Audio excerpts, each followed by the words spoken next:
You are about to opt in to Monerotopia, a show for the Monero community where all are welcome to join. From noob to maxi, no matter what bags you hold.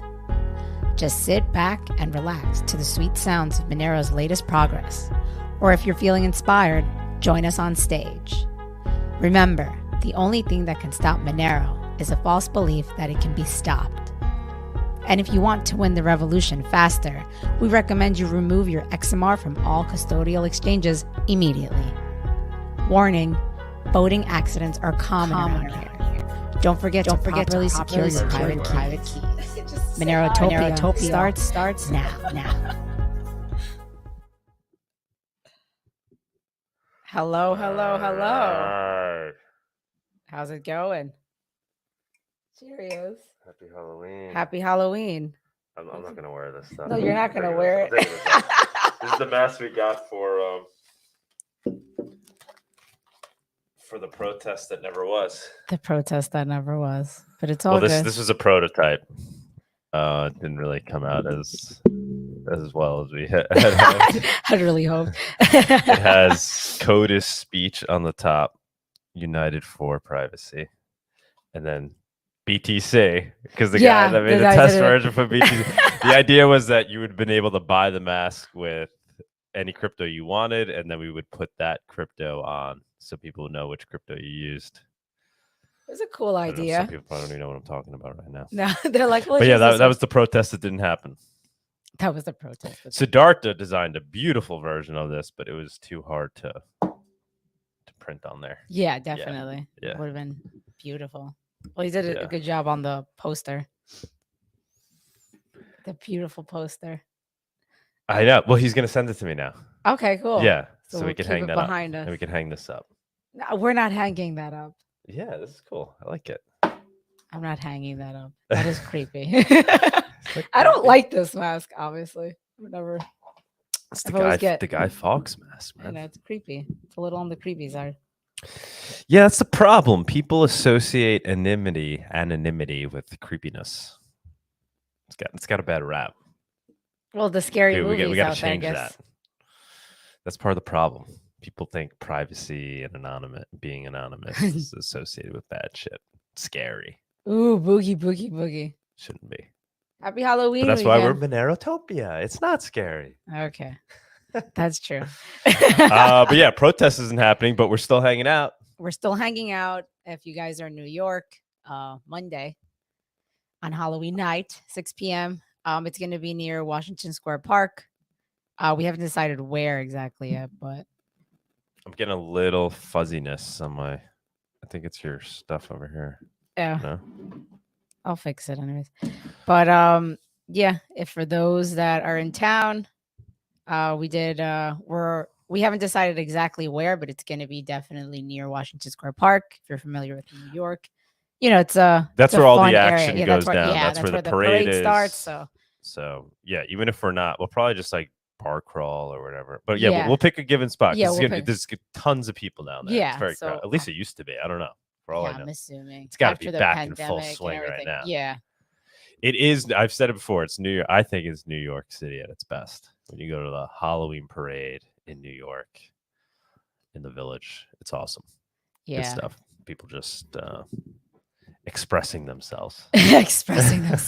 So yeah, we'll post the location once we decide, probably this weekend, on the meetup page, or obviously message us on Telegram. And we already got somebody who will be there who's doesn't live in the New York area that we know we know for a long time in the Monero community. I don't want to name, I don't want to name names, yeah, but you'll meet someone that you'll be like, oh, of very high status in my book. Well, you don't know them, but internet friends. Yeah, maybe you know, maybe you don't. Maybe you don't, maybe you do. We don't even really know. I don't even know which accounts he's controlling on Twitter. I got my ideas though. Oh goodness. So yeah, so if you're in New York, definitely stop by. It'll be fun. Dress up, don't dress up, whatever your heart desires. I will be wearing this wig because Doug really loves it. No, you're not. I hate that wig. He hates the wig. It's not. I mean, it's a cool wig. Well, I don't think you hate the wig. He hates straight hair. No, I hate straight hair on you. Yes, because you have beautiful natural curly amazing Yes, hair. once I don't in a hate blue. straight hair. I hate you with straight hair. Oh God. I don't hate you. I hate. I the hope way it not. looks. That would be kind of depressing. Should we tell our costumes? No, we won't. Well, maybe we'll just take a picture. We'll just take a picture and see if people such guessed. a big surprise. It's a big surprise. It's nothing crypto related. Okay. Uh-oh, someone's saying audio and video is out of sync for me. Oh, shit. What is going on? No, don't tell me the that. Sound good? I think the sound is fine, but oh yeah, I see that we're delayed a little. I wonder why. I don't understand. That is interesting. Yeah, what's up with that? I don't know. I mean, it's no different than ever, right? No, it's not. That's what I'm saying. It's kind of strange. Maybe it'll catch up. Can you refresh? Is there like a... I don't know, because I don't want to mess up the stream.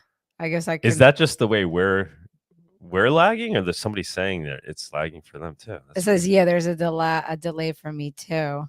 Huh. That's interesting. All right, what if we all stop? Let it catch up. Oh, it says it sounds good, but not synced together. Interesting. Okay. So can you kind of refresh it? It'll still stay live, right? Yeah, it'll still stay live, I believe. Let me see if I can refresh it. Stay tuned, my friends. Oh, someone's saying it's okay for all right, me. yeah. So if it's all right, we'll proceed. I guess we'll proceed. Yeah. Should I refresh the button? I guess, yeah. See what happens. Screen. Let's see. Reload. Let's see. Okay.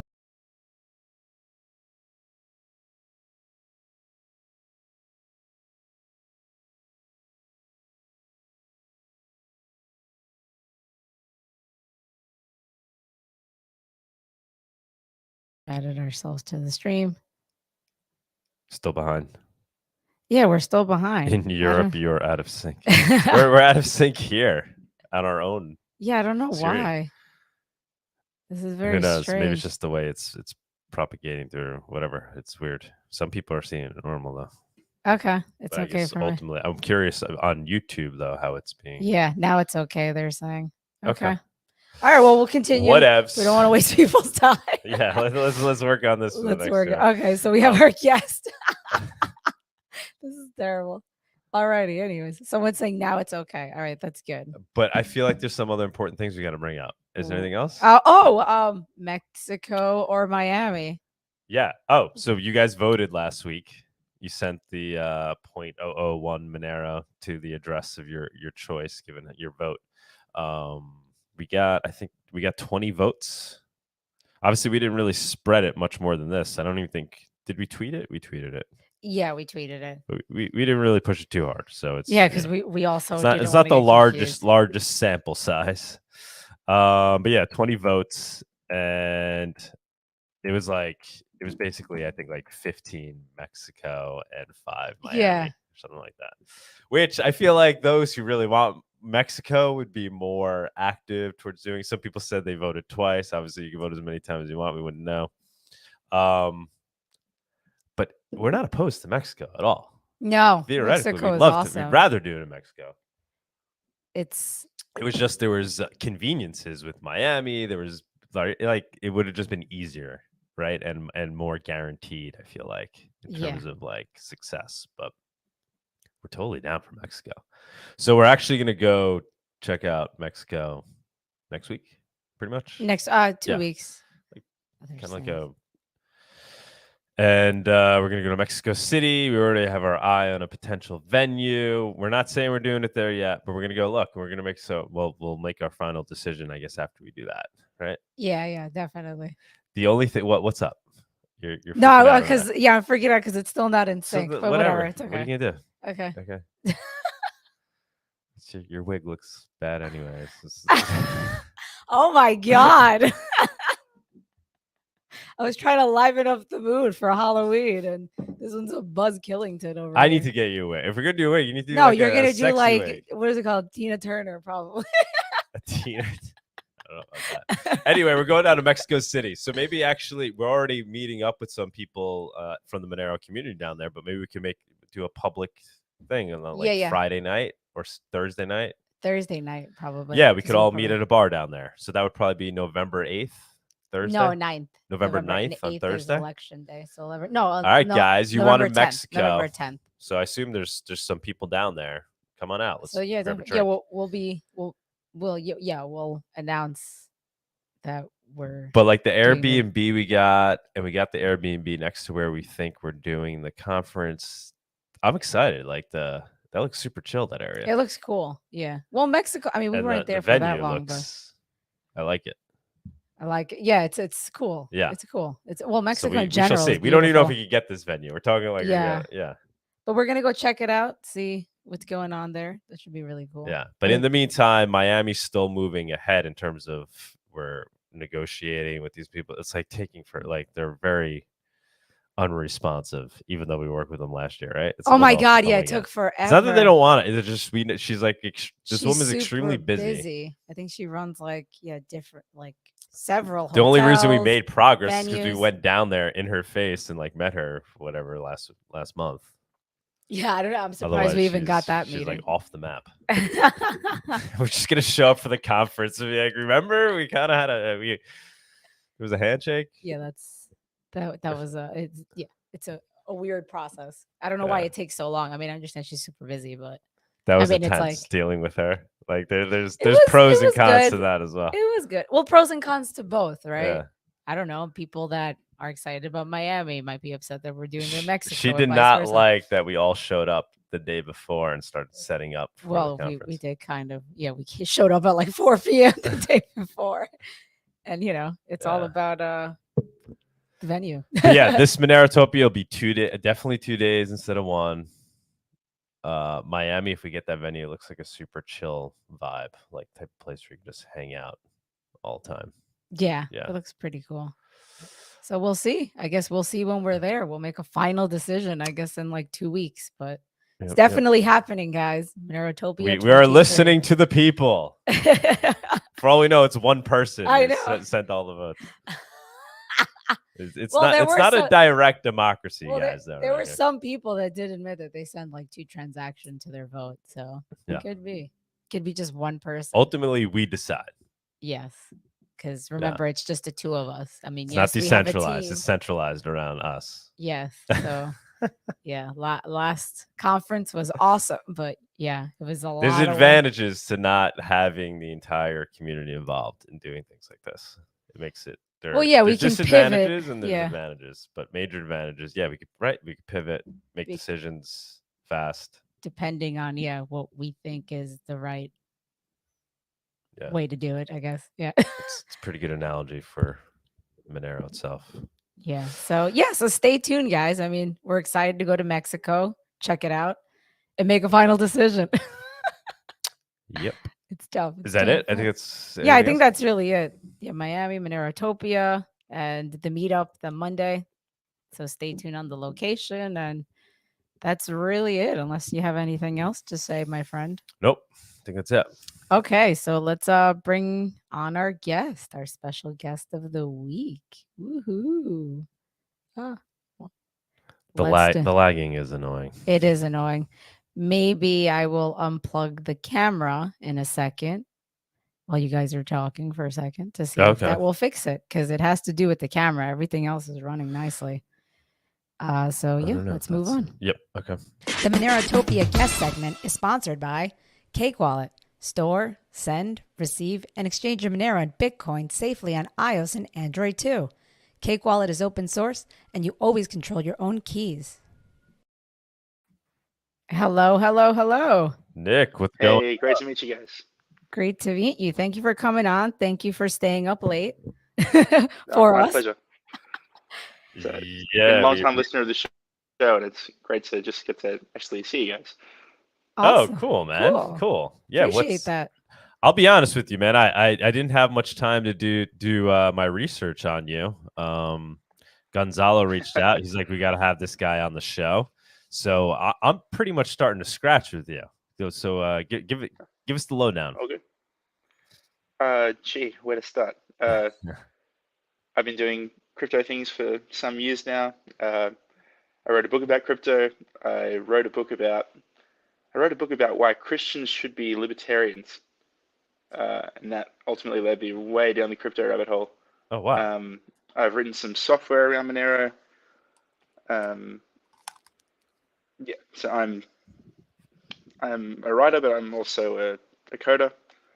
So hold on. Wait, let's back up for a second. You initially wrote a book on why what was it? Why Yeah, so Catholic?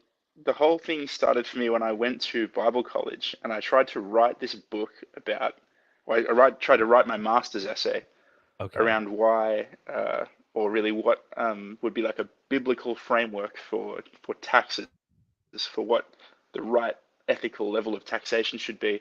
And Hmm. I did all this academic reading, and by the time I was done, I had this whole other different view of it. I thought it was going to come out one way. In the end, I was like, oh, gee, the right answer is get rid of the government completely. I'm now an anarchist. And so I took all that research and made it into a book. And in the process of that, I also just went way down kind of the Austrian economics, sound money, crypto rabbit hole. And because I'm Amazing. also a software engineer, I pretty quickly wound up looking very seriously at Monero. And yeah, that's kind of the So big picture. what's kind of your overall thesis then? Like how are you we like to say all roads lead to Monero. Is that essentially what you're saying? And if so, why? Like what is your thesis? So I guess I have a pretty narrow set of cryptocurrencies I'm interested in. So I think the way I'd like to put it is that I think the Bitcoin maximalists I think are almost right. And they have some good points. There is a lot of stuff in the crypto space that isn't actually all that useful. So I think far and away the main useful thing that you can do with the kind of cryptocurrency innovations is digital cash. And so I'm basically really only interested in stuff that has a reasonable shot at actually being that digital cash for the world and for the internet. And yeah, once you get that far, the options are pretty limited, and Monero is very high on that list. Not exclusively in Monero for reasons we can talk about if you want, but pretty big on Monero. Since since the Canadian trucker protest, I think I was chatting with Hmm. Monero Matteo about that. Uh, Hmm. I just the penny dropped for me. I think when the Canadian trucker protest happened, that uh, there was nothing except Monero that I was comfortable even considering sending to people in that situation. Yeah, that was a pivotal moment for a lot of people. That was a real catalyst for Monero. Yeah, so I worked on like a mixer, like sort of like a coin join thing, but not exactly for another crypto. So I've done a lot of thinking about privacy tech on clear ledgers, and even with that background, I kind of went, no, it's only Monero for this use case. What do you think of the Tornado Cat? What's going on with Tornado Cash and the OFAC? Uh, it gave me a little bit of chill because I had worked on a mixer. Hmm. uh, I sort of thought, oh, they're arresting people who do that now. Um, Fortunately, the stuff that I've worked on only really ever got into the sort of pre-alpha stage. I sort of left off working on it because of reasons we could get into if you want to go down that road. But yeah, it's sort of I was a bit nervous about that for a few days. But so far no one's come knocking on the door, so I haven't worried too much about it. I get the It's I think it's a travesty ethically, obviously. I get the sense we got to do a full Monero talk one of these days, man. We got a lot to talk about. I'd be down. Yeah, yeah. There's plenty to talk about. So what is the name of the book? The crypto book or the tax book? The crypto book. Well, both actually. The tax book sounds fascinating. Actually, what's yeah? Give us both. So the tax book is just called "Taxation is Slavery" Nice. because that was my takeaway after I sat and read everything I could find in the Bible about taxes. I went, actually, this is what the Bible says. That's a pretty radical view to take, admittedly, but that is a heavy book. That's fairly academic. I think it's about 400 pages, and yeah, if you're the kind of person that likes reading philosophers and likes Greek and Hebrew words and all that kind of really heavy technical stuff, that's for you. But don't expect to read that in a day. It was my master's thesis. The crypto book is called Crypto for Conservatives.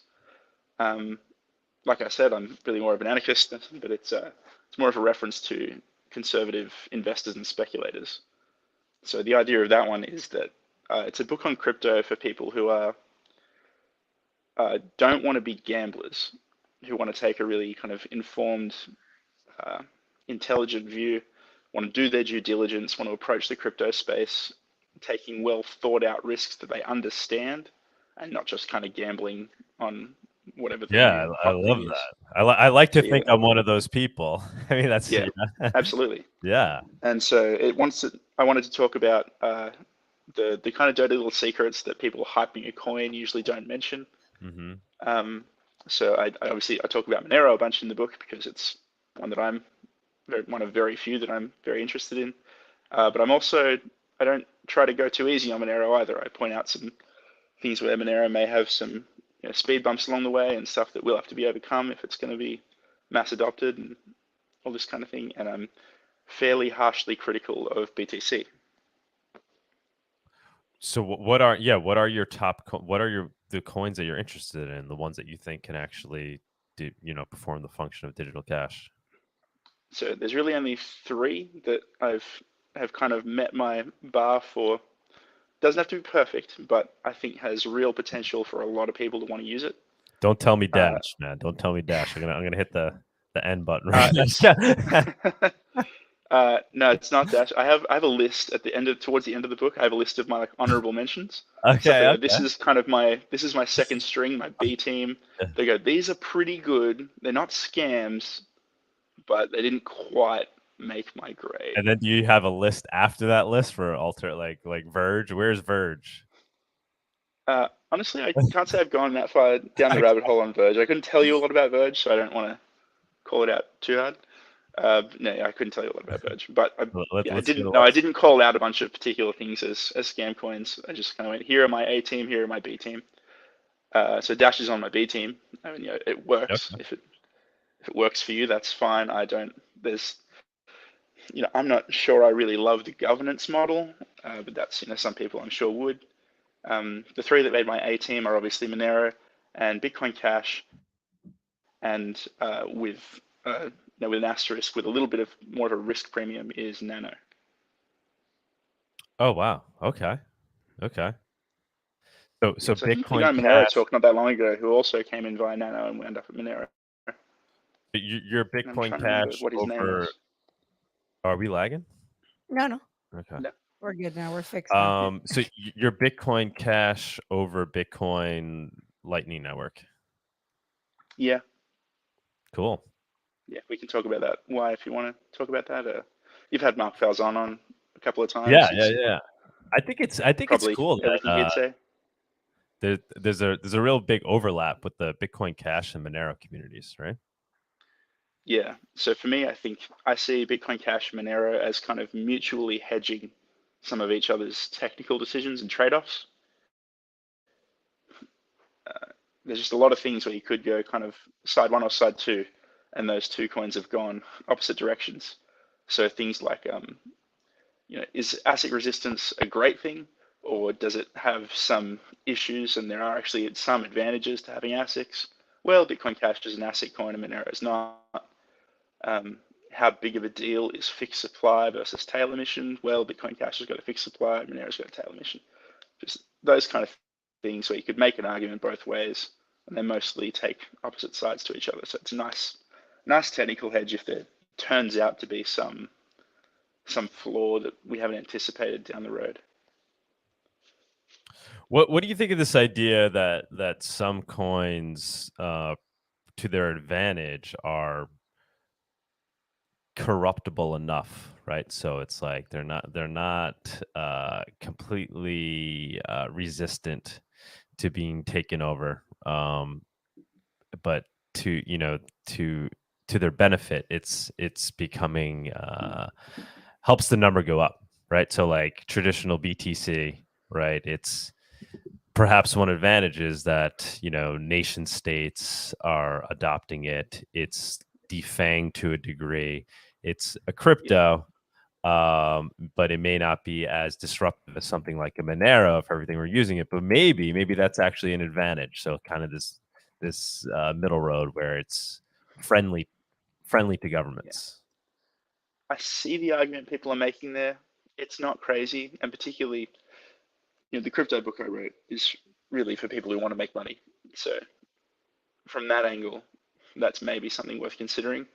Right. But for me, sure, I'd love to make some money off crypto, but I'm in it for the revolution. Make crypto scary again. Word. Exactly. But then right? also make short, it not scary, right? I want to see people buying their pet food with Monero. I do buy totally unscary things with Monero. Funny you say, I do buy pet food with Monero, right? Oh, really? It was an example I heard Roger Ver use once about. It's cottage cheese for cats and dogs, and yogurt for cats and dogs. It's really funny. The yogurt tastes good, but it's not really for cats and dogs because it's raw. So although Doug is kind of like a pet. Black market dairy. Like, what kind of world are we living? Like this is why these are the things people aren't realizing. We're gonna see more of that, right? And more into this, pushed in this direction of things that aren't yet in the black market will be in the black market, and absolutely, that's where you're gonna see the use case for something like Monero to grow, right? If CBDCs come in, everything's going to go black market at some level, I think. So what do you see as the outcome, right? So what is a Monero world, whether it's Monero or something else? So what does a true digital cash world look like, where this technology exists? It's reached its point of kind of max adoption. What does that world look like, in especially contrary to the nation states? Like how are they all going to coexist? How do you envision it? Gee, that's a big question. Yeah, I know it is, but I'd love to hear your take, man.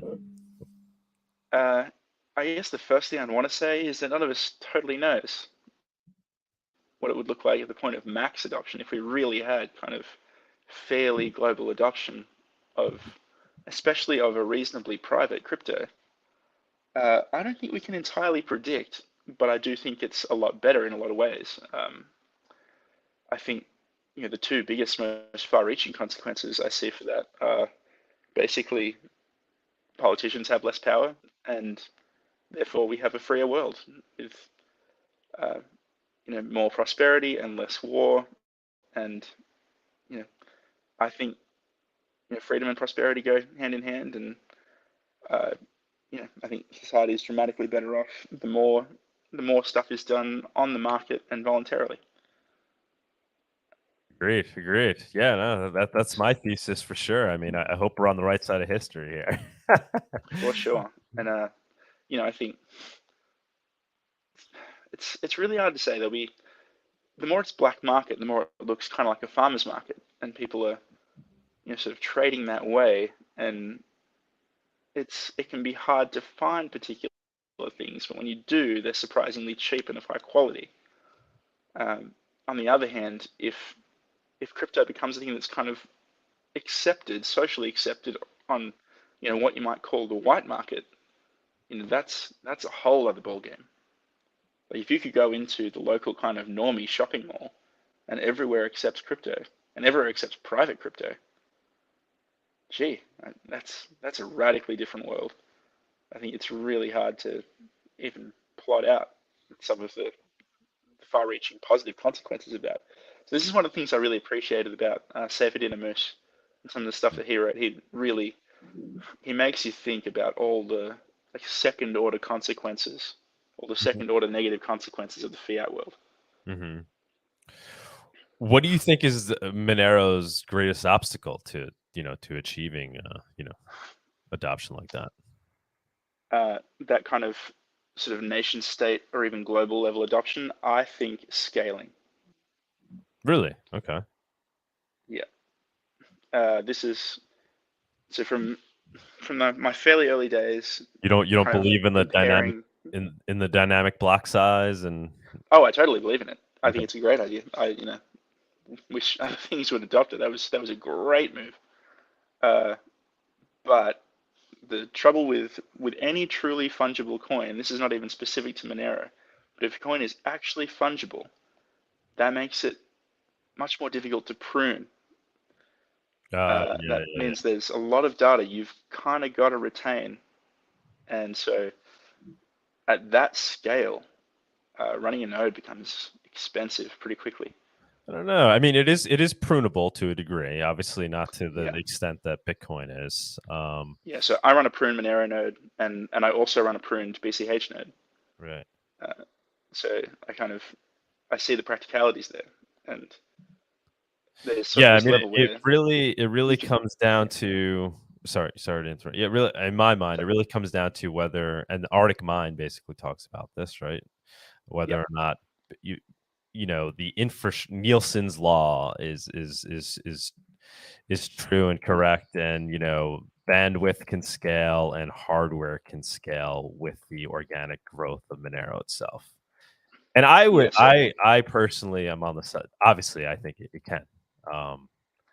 But I'm not 1,000% certain. But from given my current understanding of technology, I would bet that it wouldn't have an issue doing that. I mean, do you listen? I'm sure you listen to all the Arctic Minds talks and stuff. Yeah, all of it. So what do you see as being, the leap of faith there?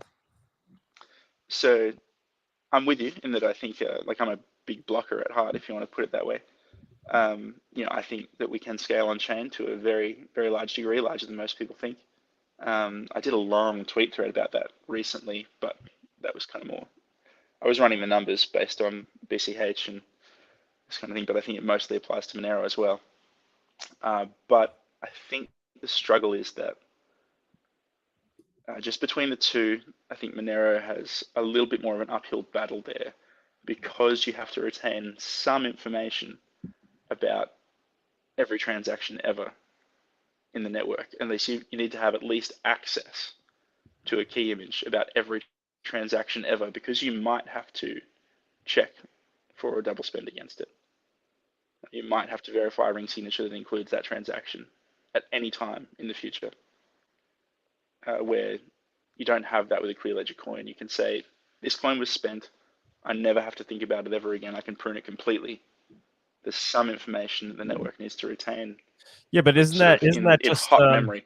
Right. But isn't that potentially? There's things we can do about that. We can mitigate that, and so I've actually worked on software to try and work around that, which we can talk about if you like. I don't think that's necessarily a showstopper for Monero adoption, but it's a trade-off. It's an engineering trade-off. Yeah, and I apologize. I feel like I was accidentally speaking over you. It's because I think we're lagging here. We're lagging. No problems. Yeah, man. We need to do a Monero talk because we could go into all these things. I would love to cover all these bases more deeply with you. Dude, maybe you want to be a speaker at Monerotopia. Sure. I'm on the other side of the world. I definitely can't be there in person. No, you can't. You wouldn't be able to come to Mexico? Mexico, you decided. No, I have. I've actually this week I've been listening to a podcast about moving to Mexico. No, I'm saying really interesting. But I have a couple of small children. I have 2 under 2 at home, and not really in a position to travel to the other side of the world. Okay. Yeah, no worries. I got it. Bring your kids, man. I think he's lagged on his end now. What would that take? No, I can hear you guys. Have you been to this side of the world? Sorry. To Europe, but not the USA. Oh, okay. Not the Americas. I don't know. Well, we're we thinking did Hawaii for a honeymoon. That probably doesn't count. Yeah. We're thinking of doing it in the spring, so you might have some time to figure things out. Yeah, you get some time. Yeah. I don't know. I'll have to talk to the wife about it. There's still time.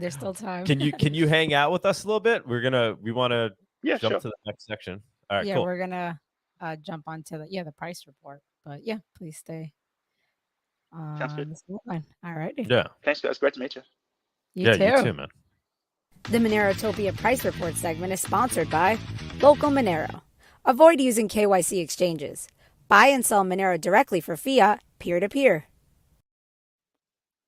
Hello, Bawdy. Hello, hello. Bawdy, what's going on? Uh-oh. Is he away from his computer? He's away from his computer, I think. Oh, no, he's here.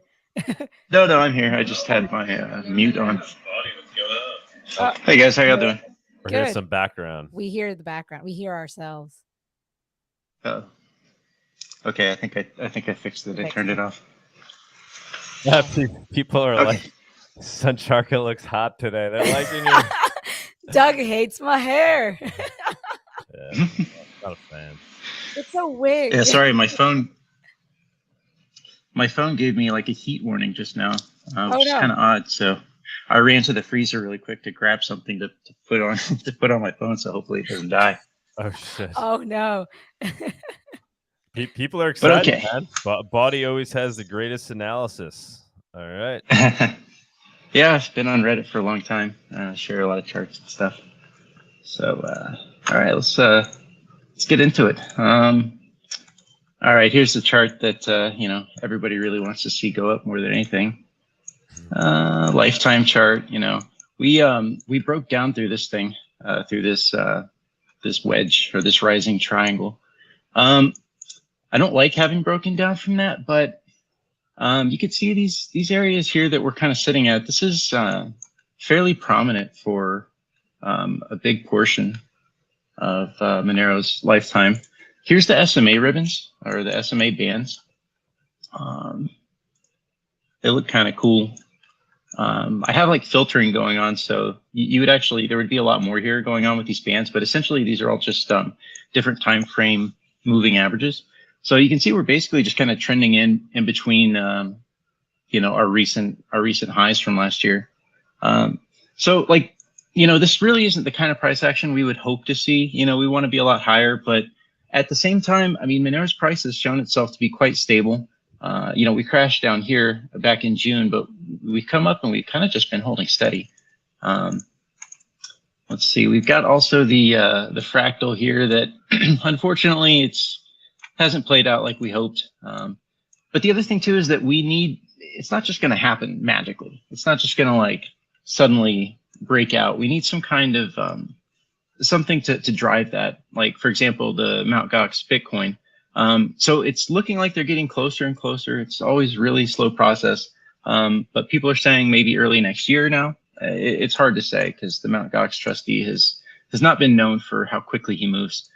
So anyways, this is basically that fractal from way back in 2015, 2016.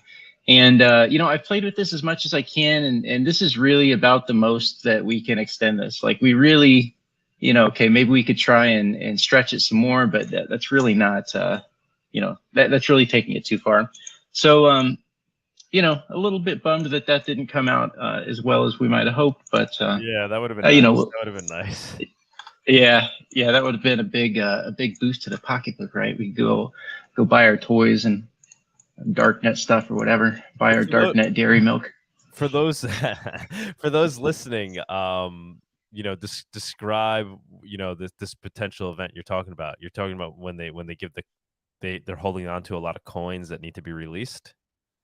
Oh yeah, so back in 2013, 2014, one of the big drivers of that bull market was Mt. Gox. There was basically no other exchanges except for Mt. Gox, and really they started out as like a game token, or like they sold a bunch of stuff related to online video games like World of Warcraft and stuff like that. But then they blew up really big with Bitcoin, and the problem was that they were operating these bots. They called them the Willy bots. And essentially, these Willy bots were allowed to buy Bitcoin with dollars that they didn't actually have, which massively drove the price of Bitcoin up. And then allegedly they got hacked, but a lot of people suspected that it might have been an inside job. And essentially, they drained all the Bitcoin, and then there was no money, there was no Bitcoin, there was no dollars, nothing to pay people out with, so they collapsed and went bankrupt. Well, some of those Bitcoin were recovered. Something like I think it was maybe 200,000 Bitcoin. They sold a whole bunch of them. So right now they have about 141,000 Bitcoin. And those have been in limbo for 8 years now. And there was this whole process that had to happen with the Japanese, through the Japanese courts to rehabilitate some of the victims. So you have all these people that have claims with Mt. Gox, and you have 141,000 Bitcoin and Bitcoin Cash that Mt. Gox is going to sell off, or sorry, is going to, I guess, repatriate to people that lost them. And people can choose to take that in fiat, or they can choose to take it in crypto. Part of it does have to get paid out in fiat, regardless of what you want.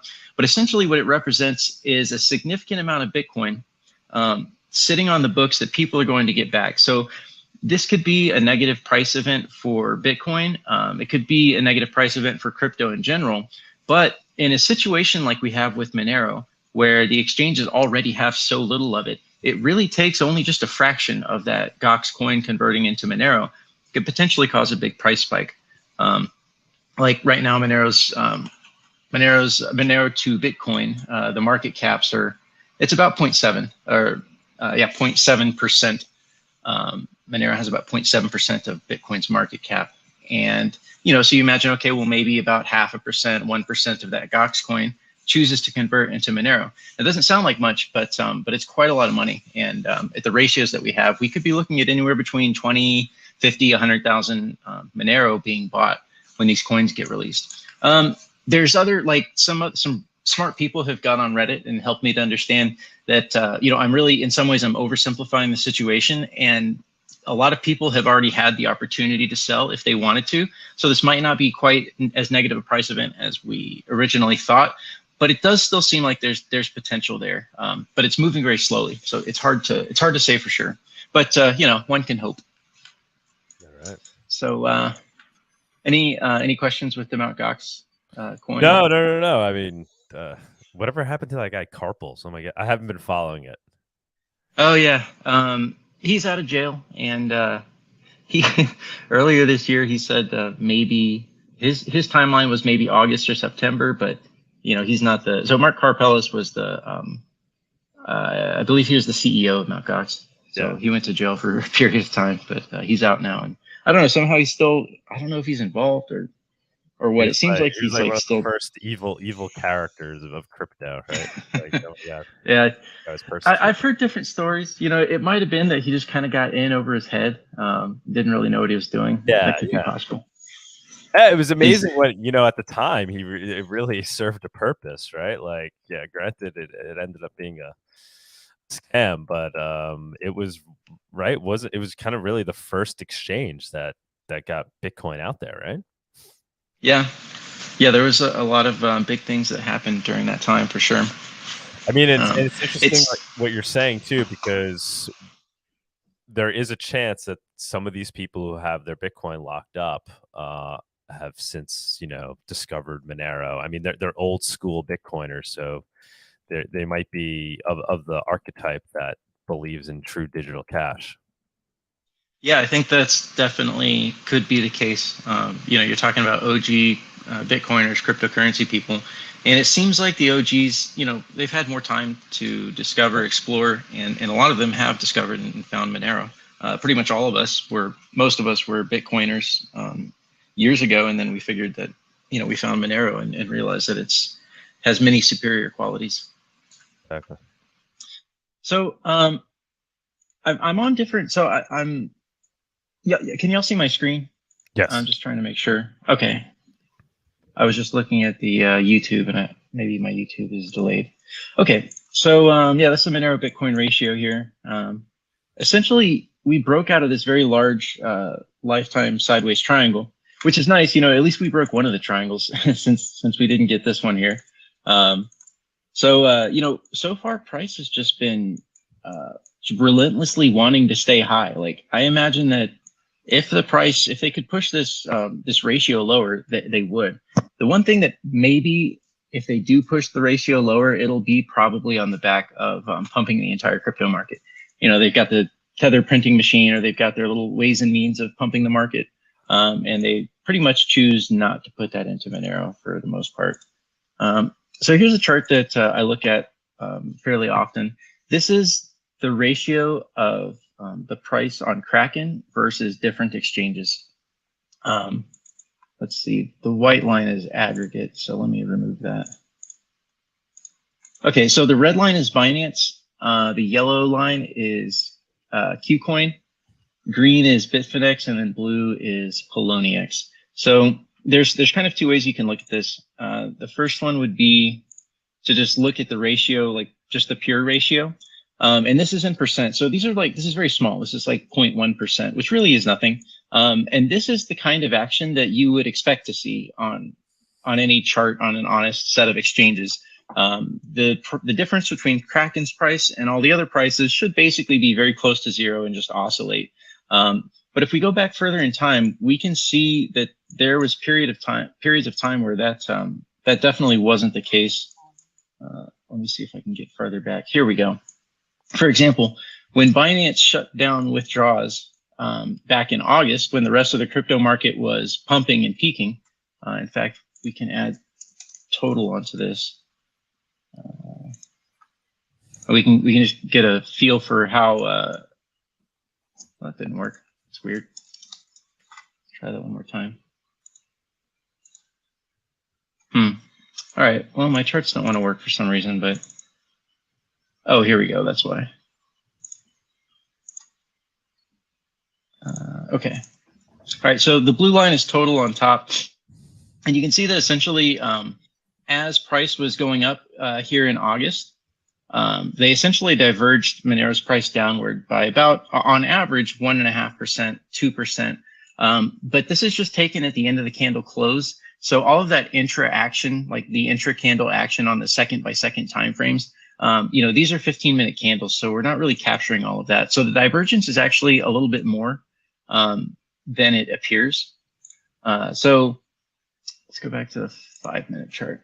Yeah, I try to look at this on the 5-minute chart because it's a much more fine-grained picture. So the smaller that you make the candles, like if you made them 1 second or 5-second candles, you would really get a much better picture of how that price divergence is behaving. But essentially, whenever Binance turns off withdrawals for any length of time, we see price divergence. So lately, they haven't been too bad, but there is one more way that I like to look at this. So this is just like the raw number of dividing Kraken's price, dividing Binance's price or other exchanges' price by Kraken. But the other thing I do is I multiply it by volume.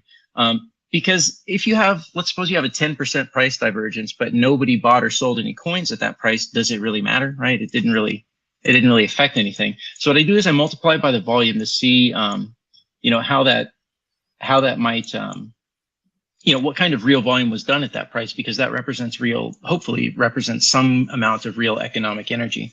So you'll notice that the chart changes significantly when we do that. Interestingly enough, here in the middle of October, they actually did a lot of volume at a slight higher price divergence.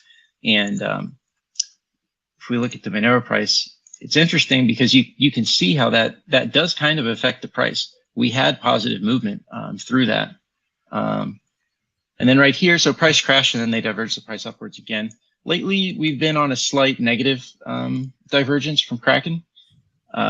So I guess that's not too surprising. It seems like the rest of the crypto market is pumping, and you'll notice that, on very small time frames, let's go to the 4-hour. You'll notice that we've kind of been dropping when the rest of crypto has been pumping. If you really want to see something that's I don't know, disconcerting, disgusting, this is Dogecoin. Dogecoin today just did this is on the daily candles. Dogecoin just did a 75% pump here in the last 4 hours. I guess it's because Elon Musk bought Twitter, and so people are. That's the main thing I could think of for why that would be the case. Definitely why. There's another chart I look at that. So these are different cryptos related to each other, and it's kind of it's a way of looking at their relative price movements all on the same axis. Because, if you try to put Dogecoin's price next to Monero's price, next to Bitcoin's price, the axis is all messed up. And then you have to drag the candles, and you have to compress them or squish them. And it's hard to know really what's appropriate. So this is based on something called Z-scores, which is standard deviation. So I'm looking backwards here on about 500 candles. We're on the 1 hour. So we're looking back 500 hours. So basically, what was the average volatility and prices of the past 500 hours? and how is it moving relative to that. So you can see like Dogecoin is just massively taken off there. And then I do the same thing for very broad markets. So purple is cryptocurrency, blue is the stock market, yellow is gold, the gray is silver, green is the Dixie, and then red is the bond market, like the aggregate value of the bond market. And so you can see that lately crypto is really, really pumped significantly relative to everything else, but the stock market's pumping a little bit too. So the thing is that it looks to me like they're probably putting a floor on this market, and they've been doing it for the past month. I really thought, for quite a while, I held on to the crash in October thesis, 13K October. But I've pretty much taken that off the table now. And essentially, for a long time, what I said is, especially since the middle of August, I said, okay, this is the top. We're going to go down now, and we're probably going to crash in October.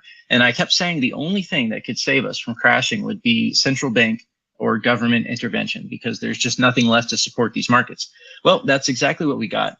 And, if you're trading, it's really a good idea to have falsification criteria. Like, you want to have a thesis, an idea, your hypothesis of what the market is doing. And then you kind of want to trade off of that hypothesis as a broad picture. But then you also want falsification criteria to say, okay, how will I know when I'm wrong? And in this case, for me, that was, I was saying, if we see central bank intervention, if we see government intervention, that's a big sign that that the market might do something that I didn't expect. So, and then you can see here that here's the price of the chart of Bitcoin. And so we have the Bank of England. They restarted QE for a few weeks. I think they're ending that like next week, or maybe they already ended it. They're about to end their purchases of bonds. Essentially, the UK bond market was on the verge of, I don't know if it was on the verge of collapse or if it was really, really problematic.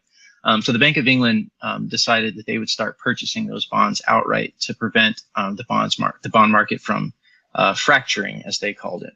So you can see that happened like at the very bottom right here. This structure right here is a very common structure of crash. Essentially, you come down, you make a big pump up, and then you retrace all of it very quickly. And usually that means that you would crash down. But in this case, you can see the Bank of England basically came out and kind of saved the markets right there. And then right here at this candle, the United Nations said, hey, United States Central Bank, Federal Reserve, y'all are being imprudent, and you're jeopardizing the global economy. So we pumped right after that. But apparently even these two things weren't enough, because again, the market was still like on the verge of crashing. We still kept going down. And then finally, last week on Friday, this Fed president came out, and she started talking about how maybe they're going to pause the rate hikes. Maybe they're going to take it easy. And then there was also this other guy called the Fed Whisperer. I've never heard of him before, but apparently he's like popular in TradFi. But he was like, yeah, they're going to pivot soon. And that was like, that was at the candle open right here. That was at the daily open. So, you can see that their interventions have kind of put a floor on these markets. And it seems difficult to believe that they would just do that for no reason, that they would just, now suddenly the market will just crash. The other thing is that this vertical line right here, that's the Fed meeting next week. And then here's the US elections on November 9th. So I think at a minimum, we can probably expect to keep reasonably strong action on both stocks and crypto all the way through the election. Let's see. Here's another chart that go ahead. What do you think the interest rate is? The amount that they're going to uptick it by. I think 75% or 75 basis points is what the market has priced in. Yeah. But the real thing that people will be looking for, and personally I'll be looking for, because I really am probably about to get long the market again. I mean, I have a Monero hodl that I just I keep around because sometimes you need digital freedom money. But with the rest of my stack, I'm kind of just chilling in stable coins and gold, silver. So I am looking to maybe rebuy, get long the market here, at least for a swing trade, because what the market is going to be looking at on the Fed meeting is not necessarily how much they raised this week, the 75 basis points. It's going to be their forward guidance, because people have been talking about a Fed pivot or the Fed's going to pause. Their last meeting, that's what the Fed said. They said, hey, we'll probably raise 125 basis points through the end of the year, and then it might be appropriate to pause the rate hikes and see what kind of effect that has on the economy. And The reality is that pretty much since 2000, since the .com crash, the market has become more and more reliant on central bank policy, and then especially with 2008 when they came up with quantitative easing, which is just code for we're going to print a bunch of money and buy a bunch of toxic assets to make sure the market doesn't collapse.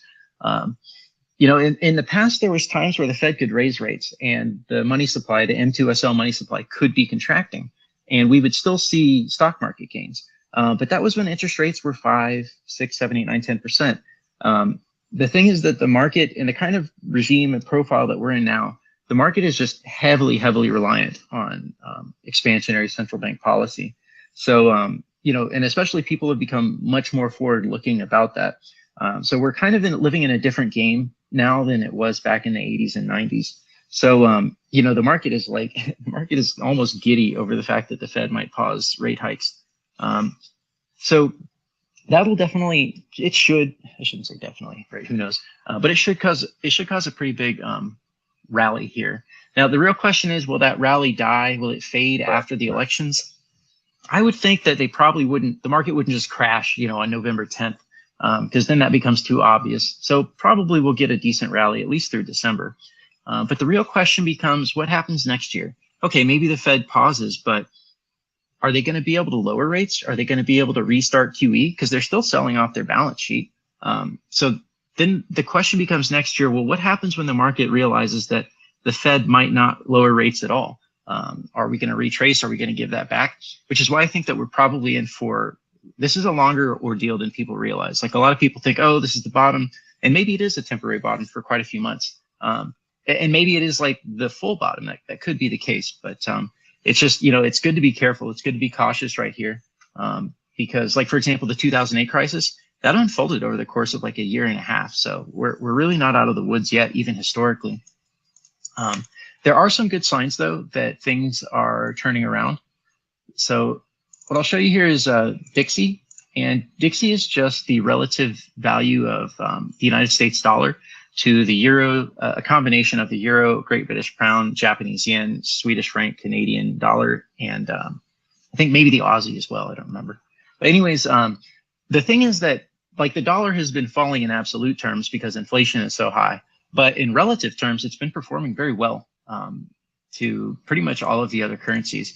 And the thing that people tend to miss, or people tend to get wrong, is that it is true that the dollar has been falling in value in an absolute sense, but the Dixie gives us a picture of relative funds flows, because the dollar is kind of a place of strength that people go to when there's times of trouble. So people in the European markets, for example, will leave the euro, they'll leave a lot of European investments, and then they'll just buy dollars. So it's not so much that the Dixie is saying how strong the dollar is in an absolute sense. It just gives you an indication of how funds are flowing. So one thing I've been looking at for pretty much this entire bear market is, so this is on the monthly charts right here. Okay, so right here is the summer, last year in the summer. And hang on one second. There we go. Okay, so right here was in the summer, and then this has basically been the entire bear market with the dollar rising. And the same thing kind of happened in the last bear market as well. So here's 2017, and essentially the Dixie was rising for pretty much most of the bear market last time. Okay, so what we're looking at here is these blue bands and these purple bands. The blue bands are the standard deviation, and then the purple bands are kind of like a derivative of that. It's not the second standard deviation. It's a non-arbitrary, so usually the second standard deviation would just be multiplied by 2 on the first standard deviation. It's really more of an iteration on it. It's not, there's not an arbitrary multiplication factor. But anyways, so in the dot-com bubble, essentially you can see that we got right into the zone here. And this is kind of where I've been expecting to get the entire time, for us to finally have the potential to reverse. So it's really not surprising that the Dixie is starting to pull back here. I think that there will still be more strength. I mean, the Fed is, again, they're still going to raise 75 basis points, and that's going to take time to filter into the economy. And maybe even December, they might raise again. So we'll still probably be flirting with this area up here for some period of time. But we're finally in the zone where we might expect to see a reversal. So that's good, because that gives us the indication that crypto could probably at least get a big rally as well. And then I guess the last thing I'll show you guys today is this is reverse repos. I recently started looking at reverse repos because what it is financial institutions putting money with the Federal Reserve overnight, and they get some very small interest rate or small yield for keeping their funds with the Fed overnight. Now, essentially, to me, what this represents is latent economic energy. Essentially, people that have liquid cash, they want to keep it liquid, but they don't. They're not confident to buy anything with it, so they're basically just waiting. You can see back here, this is 2021. Right here's Bitcoin's peak right in April, and then you could see these reverse repos just continued rising. Right now, there's $2.8 trillion, sorry, $2.18 trillion being held overnight with the Fed. That's quite a lot of money, and it's not doing anything. It's just people looking for yield.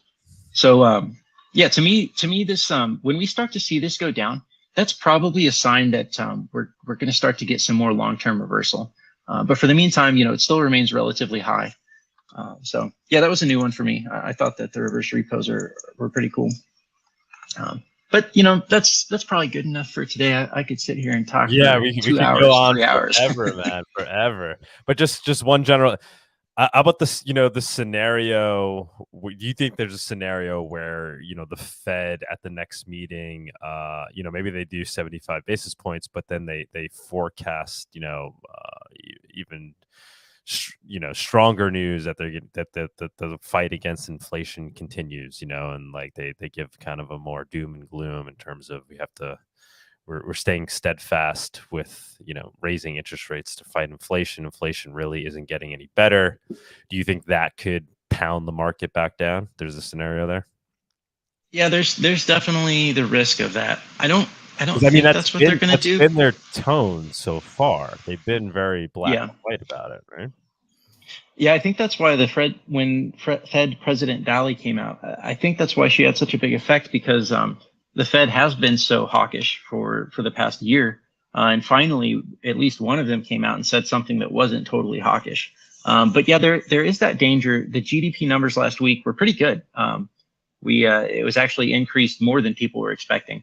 But on the other hand, that means that it might give the Fed confidence to say, well, GDP was great. Let's keep raising rates. The economy apparently is doing fine.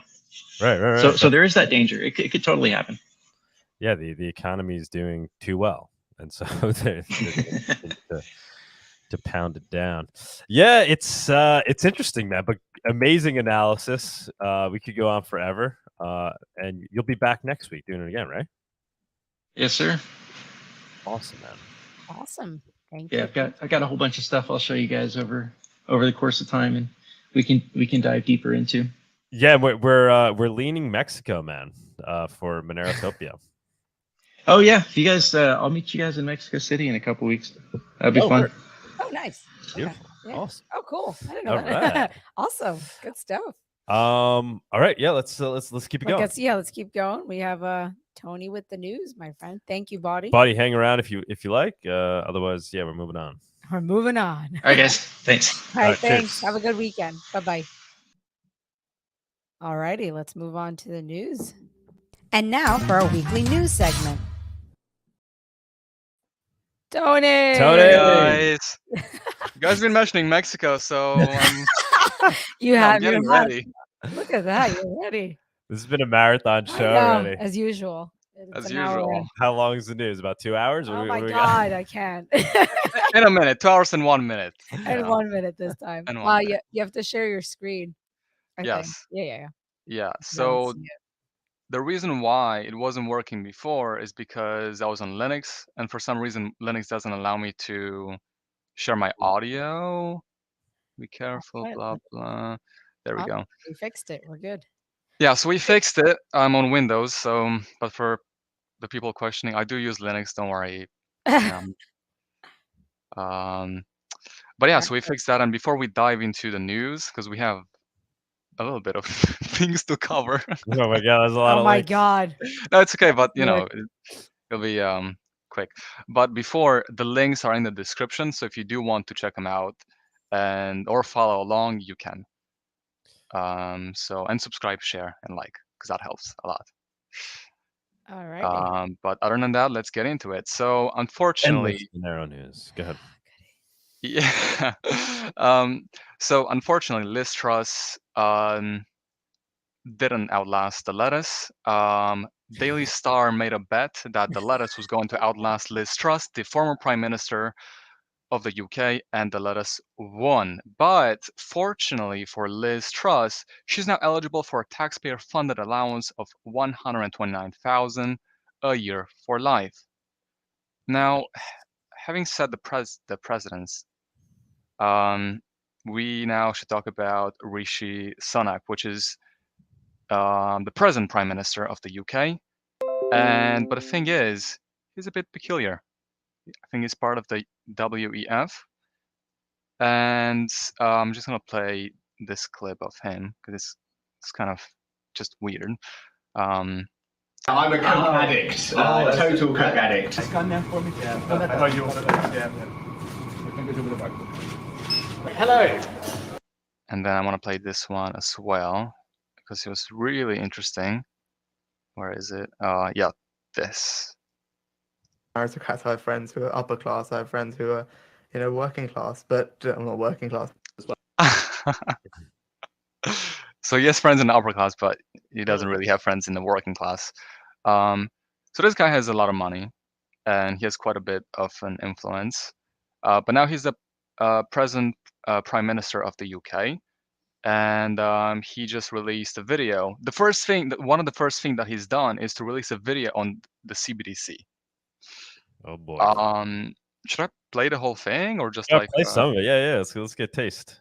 Yeah, let's get a taste. Today, I'm proud to say that under the UK's presidency, the group of the world's 7 most advanced economies, the G7, is launching a set of public policy principles for retail central bank digital currencies, CBDCs. Central bank digital currencies could be a digital version of money, a bit like a digital banknote that could be used alongside physical notes and coins.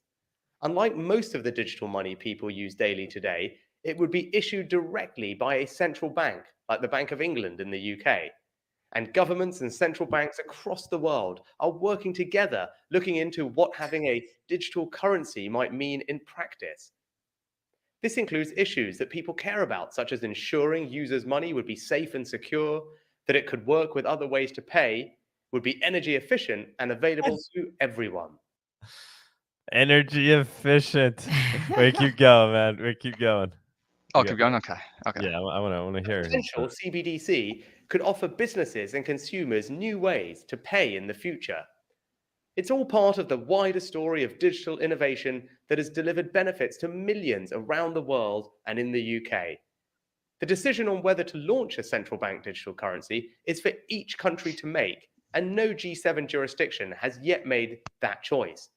These decisions raise important questions about the reshaping of our economy, financial systems, and the way in which people interact with money and payments. That's why working together and careful evaluation with our international partners is essential. In the UK, earlier this year, I announced a new joint task force between the Treasury and the Bank of England to look into a potential CBDC as a complement to cash and bank deposits. We're also hearing from firms, technology experts, and others. Under the leadership of the UK, this report today will help support and inform exploration of CBDCs in the G7 and beyond. With these principles, the G7 is leading an important step change in the global policy conversation. The report covers a range of important matters, such as financial stability, cyber resilience, energy efficiency, privacy, inclusion, and tackling illicit finance. These factors should all be considered when designing and potentially delivering a CBDC that would be fit for the future. Our shared objective is to ensure that CBDCs would be grounded in long-standing commitments to transparency, the rule of law, and sound economic governance. The G7 will continue its work in this important area, working with others to enhance understanding and use of these principles. We're excited to be taking a leading role with G7 members in publishing this exploratory work, bringing money and finance into the 21st century. Beautiful. It's an information war, folks. It's them versus us. We got to get the information out on Monero. Let the people decide. But it's pretty scary that most of the sheep are just going to go along with the CBDC, man. That's scary stuff. Indeed, it is, and it's kind of interesting that he just came into office, and one of the first things that he talks about is CBDC. Well, I think this video is 11 months old, but he has been talking about CBDCs. So it's quite concerning. But then let me show you one more video on this guy, and I'm just gonna play the last part because it was just weird. I think I know what you're talking about. Yeah. Yeah. With integrity and humility, and I will work day in, day out to deliver for the British people.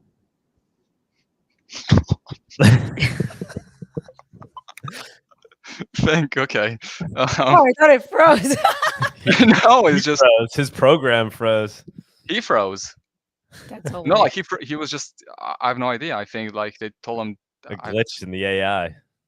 Yeah, I think Elon Musk Optimus robot just froze. Severance. But it's he's kind of peculiar, so I'm not sure what's going to happen. I don't know much about this guy at all. I haven't really been following it, but God, man, that's the first thing he does is talk about CBDCs. Come on. Yeah, he's like, all right, so you're in office. What are you doing? What are you doing? Oh, nothing. I'm just doing some research. Don't Why can't we have a Monero maximalist up there, right? I mean, come on. Well, you were going to, but then they, they didn't help you with it. Yeah. But now let's talk about something else. So in case Liz doesn't know what to do with her money, she can actually go to a coming soon's XMR Sportsbook in Live Casino. Good segue. And she can beautifully spend her Monero. In case she's losing a lot of money, because she might not be great at it, she can just hold it. So that's also a possibility. And she can actually go on Moneroadoption.org, which is a new website, and she can listen to Monero talk. Oh, that's awesome. Yeah, to get more information about Monero, more podcasts. Maybe she wants to, I don't know, get a wallet, read the official Monero white paper. Maybe she wants to get a Monero job. I mean, I'm not sure what she's doing right now, but she's the former prime minister. In case she's not doing anything, she can get a job in Monero. I love it. What's the name of this website? Moneroadoption.org. I love it. So do we know who's involved? Who's the creator? Whether I don't know, FBI. Why? Well, is there an anonymous creator name behind it or no? I think so. Oh wait, maybe it's in. They usually put it in the bottom. Liz has music. I mean, she can listen to Monero music, and so does Rishi. No, there's no name over here. We could have somebody on the show, to. I don't know. I'll need to take. We can find them and reach out to them. Yeah. All right. But now let's move on. And let's talk about Twitter. Of course, we're going to talk about Twitter because the first thing that Musk did when he took over was fire Parag Agrawal and CFO Ned Segal. Now, he posted that was funny.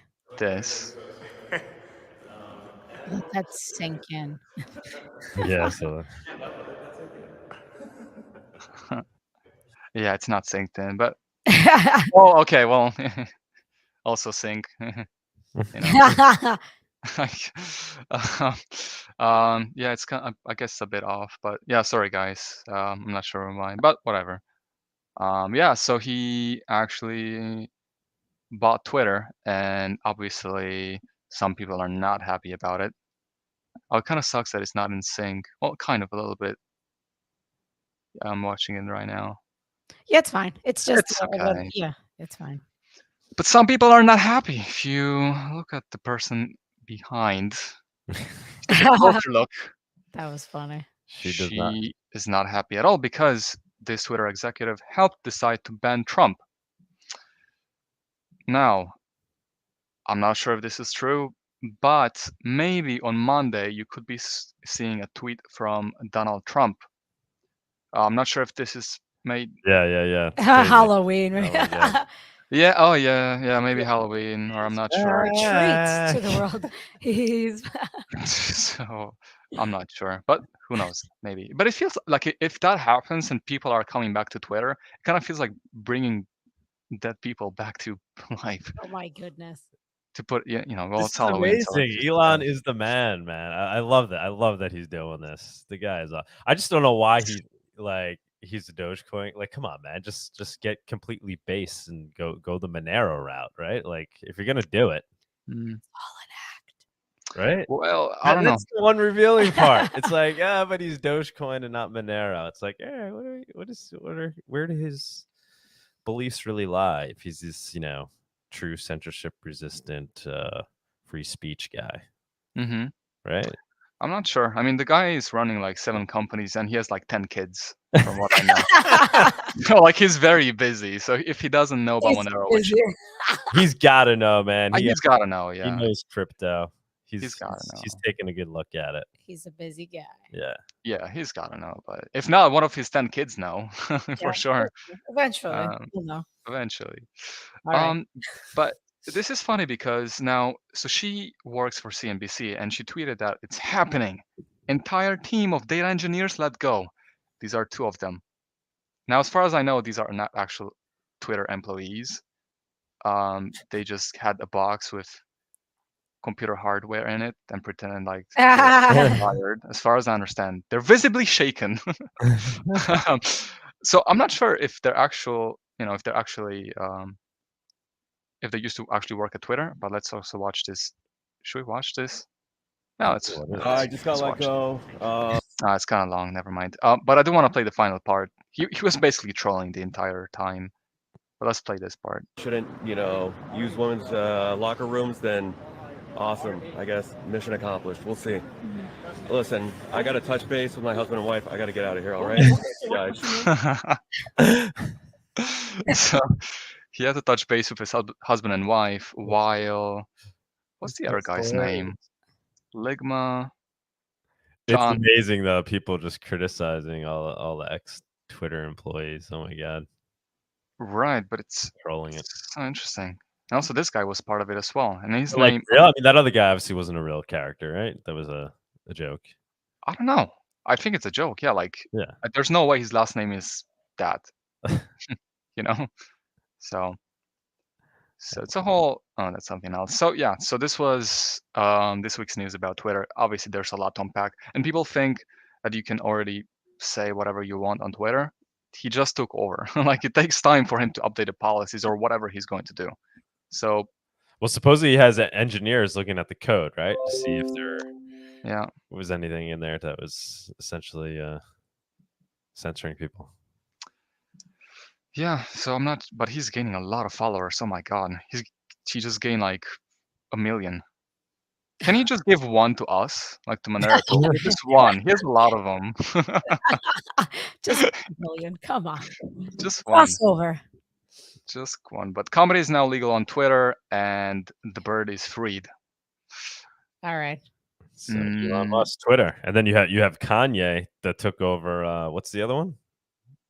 What, the podcast? No, the other. Oh, Parler. Parler. Yeah. I don't know. Is that in your stories? Tony, did you have that one? No, I don't. No. Oh wow, yeah. Kanye is we were listening out of to his control. interview last night. We were watching night. his half of it because after a while I was like, I need to stop. Literally made popcorn to watch it, and I highly recommend. It's actually pretty entertaining. I don't know if you can sit through the 2.5 hours of it. Kanye in one sitting, on Lex but... being interviewed by Lex. Yeah, I've seen it. Yeah, I've seen like a little bit. Yeah, I saw. I've been watching it in like segments because it's like. Yeah, it's worth the watch. It's worth the watch if you have a lot of time. But yeah, it's well. The last one I think he posted was like 7 hours, so this is getting better. But yeah, no, I watched a little bit of it. It's interesting. Okay. But I haven't covered that. But let's talk about PayPal now. If Liz wants to lose some of the money that she's getting, she can use PayPal. So remember the draconian clause PayPal added to its TOS a couple of weeks ago that will enable them to steal $2,500 from your account every time you post anything they don't like? Well, after the widespread criticism died down, they put it right back in. So let's dive in. Essentially, people have been tweeting about it, closing their accounts, and then they made it in such a way that you couldn't close down your account because they're losing a lot of customers. Now, Charles V. Payne tweeted, "My PayPal account is still open. I got this reply which totally ignored what I wrote in my email to the company below. Now they are insulting my intelligence." So an acceptable use policy notice recently went out in error that included incorrect information. PayPal is not fining people for misinformation, and this language was never intended to be inserted in our policy. We're sorry for the confusion this has caused. Never mind. They put it right back in. Never mind. So let's read about the user agreement that you have to agree or subject to if you're using PayPal. I don't. My friend was actually trying to get me into PayPal 2 months ago, and I said no. So I guess I had some instincts. But if you're a seller and receive funds for transactions that violate the acceptable use policy, then in addition to being subject to the above actions, you will be liable to PayPal for the amount of PayPal's damages caused by your violation of the acceptable use policy. You acknowledge and agree that $2,500 per violation of the acceptable use policy, the promotion of hate, violence, racial, or other forms of intolerance that is discriminatory, or the financial exploitation of crime. So the moral of the story, don't use PayPal. Don't use PayPal. Done. They're done. Yeah, it's but maybe you want to use Kazakhstan's CBDC that's coming on BNB chain. I hope that you don't, but it's coming. So the National Bank of Kazakhstan, NKB, will integrate their CBDC on the Binance chain. Okay, that's less than a month later, on October 6th, the Kazakh Financial Services Authority granted Binance a permanent license to offer digital asset services and provide custody services. It was around this time that Binance also signed a memorandum of understanding with local authorities in an effort to help fight financial crime. So CBDC is coming to Kazakhstan. Building it on Binance. Wow. Yeah, I know. But remember when we got the beer from that stand, they were actually accepting BNB. Really? BNB chain related crypto assets. Yeah. Yeah. I don't remember. I didn't realize that. Well, you were talking a shadow of Wu-Tang Clan. Oh yeah. Yeah, you're still part of Wu-Tang. He was trying to join the group. Did we post that video yet? No. No, actually, we haven't posted the one with the coconut guy. I mean. Oh, we didn't make our mashup of the trip. No, I'm waiting for the script. Actually, I just need to. I'm gonna tell you. I need to finish the description for the mashup because I actually did finish it, and then Sunita needs to approve, and we'll post it. But the long form one, I'll do that one as well. I have the short one right now, and then I'll work on the longer one. All right, that's fine. All right. Yeah. But Nigeria and CBDC. So while others are striving to push for it and there's excitement, there's not so much in other parts where the adoption is 0.5%. I didn't know this, but actually Nigeria has a population of 217 million, which Romania has like 21 million. So they have a lot of people, and just 0.5% actually use the CBDC, the e-Naira. But a lot of people, 35%, aged 18 to 60, had owned or traded cryptocurrencies this year. So this is a good sign. I mean, it shows people are just opting for regular crypto and not really embracing CBDCs. Exactly what this thing says. Nigerians want crypto, but they don't want government-backed crypto. All right. People are smart. Yay. People are smart in Africa. So interesting. It's very interesting. This should happen international. But since we are talking about foreign countries, let's talk about China and their spies, which allegedly use Wasabi wallet mixer to pay Bitcoin bribes to FBI double agent. Peter said, stupid thing to get worked up over. These Chinese spies were turned in by the people they tried to recruit. The privacy of their coin simply wasn't relevant, and what taxations are Wasabi coin joins is easy to figure out. The lesson here is China trust Wasabi. That's good. So that's man. They get so these are the Chinese spies, I suppose, or the people that after they found out that Elon Musk took over. There's a demographic that wouldn't like that. But yeah, and now let's talk about more things about Bitcoin. Let's talk about compliance. So John Carvalho tweeted, "Please stop thinking that Ethereum nodes being OFAC compliant is a dunk on Ethereum. The same thing could happen to miners or LN nodes." And someone said LN nodes are major routers and are highly centralized. Yeah, and this is something that we should really worry about: centralization of miners and like network nodes. Could happen. It could happen. No, Monero. Not in Monero. The Mex, baby. Not in Monero, but in Ethereum, as we know, it is possible because wow, it's up to 63% now. Oh my gosh! I actually have a very good chart to show after this one. 63% of Ethereum transaction blocks are now OFAC compliant, right? But then if we look on this chart, OFAC compliant block visualization, the last 100 blocks, right? Oh yeah. 99 out of 100 enforce OFAC censorship, but one doesn't. Well, so what are the arguments? What are people in Ethereum saying that are arguing that this effectively doesn't mean anything, that's not leading to some type of censorship? Do you know what argument they're making? I haven't spent a lot of time. I don't know. Anybody out there who knows, you can jump on later. Let's talk about this. If you know Ethereum well, what's going on over there? I'd like to understand it better. Is it really as bad as it sounds? I mean, that's ridiculous. Who cares what they do? Oh yeah, okay. Who cares what they do or don't? Okay. And hindsight, it was inevitable. OFAC censors people from speaking about it. It's becoming a tool for CBDC. Check to include all blocks. It's the new number go up coin. I think so, because Ethereum guys don't care about this. They know it's centralized as fuck, and that's okay. Yeah. So yeah, it'll be cool if we had someone from the Ethereum community to explain, because obviously we don't like it, but maybe that they have some different thoughts that they can tell us about this. Someone made a joke in the comments that hashtag 174 is actually Vitalik's block. Yeah. It's Vitalik's Buterin's block, and the rest are just other people. But yeah, and then I have the last thing. Yeah, the last thing. So this is a video about, it's in Spanish. Oh, it has subtitles.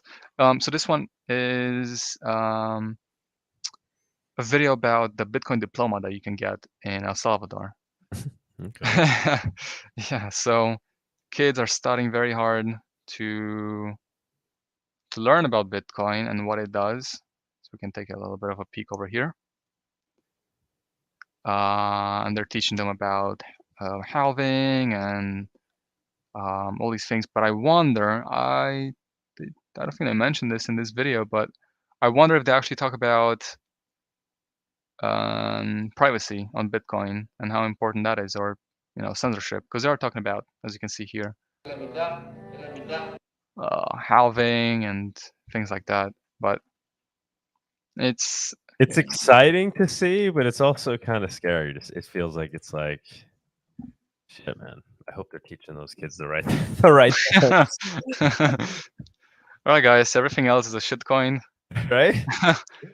You just write that down and yeah. Combat Planner says. I'd love to get my hands on what that educational material is. So yeah, like, is the word fungibility in there? Yeah, that'll be interesting. I'm not sure. Maybe we can. Oh wow, it'll be cool if we had one of. Maybe Mark Falzone to go down there and investigate this. What are they being taught? What are these kids being taught? Mm-hmm. That would actually be great. Great one. Gunbat said on that video, one of the kids says Bitcoin is anonymous. Oh God! All right. So I don't know, but I mean, honestly, it's an overall good thing because at least they learn about it. Yeah. Unfortunately, they'll have to learn the hard way once they get out into the real world. Yeah, unfortunately, but I mean, hopefully they don't build a shell around what they learn. That's the only thing. Because if they just get that information, yeah, it's a good starting point. It's a good starting point. Yeah, El Salvador, it's amazing what's going on down there for better work. You know, I've always said I don't like the way it was essentially done by fiat, but it's pushing everything forward. It is for sure, and we need a Monero diploma. Someone needs to do that in some country. That'll be awesome. But yeah, that was it. That was it for this week, guys. That was everything. All right. Awesome. Yay. Wasn't it's already an hour. there's more and more. I mean, the thing is, these CBDCs are moving forward, and this is we got to keep keep tabs on this. This is tremendous news. It's happening so fast. Right? I mean, that's why there's so much news. This is real. It's real. Really? I thought this was imaginary. They're ramping up against us. It's true. They are. But it's been a pleasure, guys. Enjoy your Halloween. Have a good Saturday. Halloween. Thank you. Thank you, Tony. Thank you, Tony, so much for your news segment. And we'll see you next week. Cheers. Cheers. Hang around if you can. All righty. Bye-bye. Bye. Bye-bye, guys. Bye. It's the Viewers on Stage segment. It's that time where we invite you, the viewers, up on stage to comment on anything you've heard so far today, ask the guest a question, or maybe talk about one of the news topics. Come on down. I need to fix that. We still have Bawdy here. Hello. In El Salvador, Bitcoin is fiat. Yeah. Yeah, that was a good one, Doug. I put the link in the description for other people that want to jump on if they want to jump on and chat. If not, folks. I feel like I've talked for quite long enough today. Yeah, so do we. I know Sunita wants to take off that wig. Yes, it's actually very itchy. But yeah, if anybody wants to jump on, now's the time. Well, make moves. Make moves, my friends. Anybody that wants to talk about the next Monerotopia. Bawdy, what do you think? Because originally we were thinking if we did it in Mexico that we would try to do it in February alongside Anarchapulco. But that seems like an aggressive schedule. Yeah, it would. I think it would be better if it was done after Anarchapulco. So I've gone early to Anarchapulco and stayed late, and there's definitely more people afterwards. Because people will come, they'll get excited. Some people will just be like, all right, I'm just going to stay here. So you'll probably be more likely to find more people coming to the conference after Anarchapulco than before. Interesting. All right. Yeah, I wasn't even thinking along those lines. And in terms of that, well, we were actually thinking of just doing a completely different time too, like just doing it in the spring instead of February. Obviously, then we wouldn't be benefiting from Anarchapulco. What do you think we're missing out if we're not trying to go off their coattails? I'm not sure. I mean, a lot of people do events centered around that time frame, but it's not as big a conference as it used to be. Like back in 2017, 2018, 2019, we were talking thousands of people, but there's not quite so many this or now. Yeah, we were down there in 2020. I'd be curious though. They had that HBO. Where was the HBO? The crypt. I forget what it's called, right? Yeah, the documentary. Yeah. That might have brought. And that might be bringing it some attention.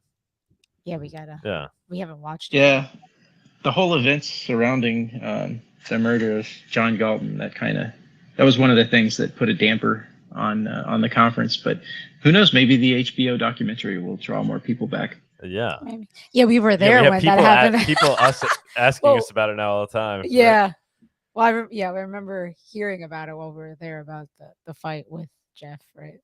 Oh yeah, the one we went. Yeah. Jeff got in a fight and got punched in the face. That was like incident of the week, and we're like, oh my god. We're like, this is a crazy. That was a very interesting trip. Yeah. And the guy, I think we interviewed him on the beach, but I don't think we ever posted. No, I don't the video. think we I posted found it on my phone. Yeah, I was saying I don't know why we didn't post it. I don't know why either. Actually, there was a reason, obviously, but I don't remember why. So maybe we might post it. Yeah, we should get it up there. Was it a voluntary fight? Did they both consent to throw down? I think they did. I don't know. No, I don't know. I remember the interview, like he was like, yeah, like I punched it. Like it was a funny interview. There was a reason why we didn't post it, but yeah, it was so funny. Whatevs. Whatevs. But yeah, it's definitely fun. See, we're trying to get it get hooked up with Gratuitous down there. Yeah. So to supply the coffee for Anarchapulco. We're in talks with them. Oh, that'd be cool. I don't know if that's gonna work out. Yeah. Gotta say. Too many conversations going on. All right, man. Yeah, looks like nobody else is jumping on. We will good. leave it at here, folks. Like we said, if anybody, if you get next 10 seconds, otherwise we're gonna peace out. We're peacing out. Bawdy, anything else you want to bring up? No, not right now. Thanks for having me on. I really appreciate you guys thinking of me to do the price report after A-Fungible took off. No, definitely. Thank you. We're very excited that you're on board. You're part of the team now. We appreciate it. Yeah, thank you, man. Much appreciation. A-Fungible, if you're listening, we're gonna send you the donations that were sent when people were voting on Monerotopia location. So we will send that. Thank you so much, everybody. We will see you next week. We'll see you next week. Thank you, Bawdy, and thanks everyone. Bawdy, see you in Mexico, man. See you in Mexico. Adios, peeps. Have a good weekend. Bye. Cheers. Bye. Bye. Thank you for joining us on this week's Monerotopia episode. We stream live shows every Saturday at 11 a.m. Eastern. You can find and subscribe to our show on YouTube and Odyssey, or listen to the podcast on iTunes, Spotify, or Stitcher. Don't forget to follow us on Twitter or join us in the Monerotopia Telegram group. See you all next week.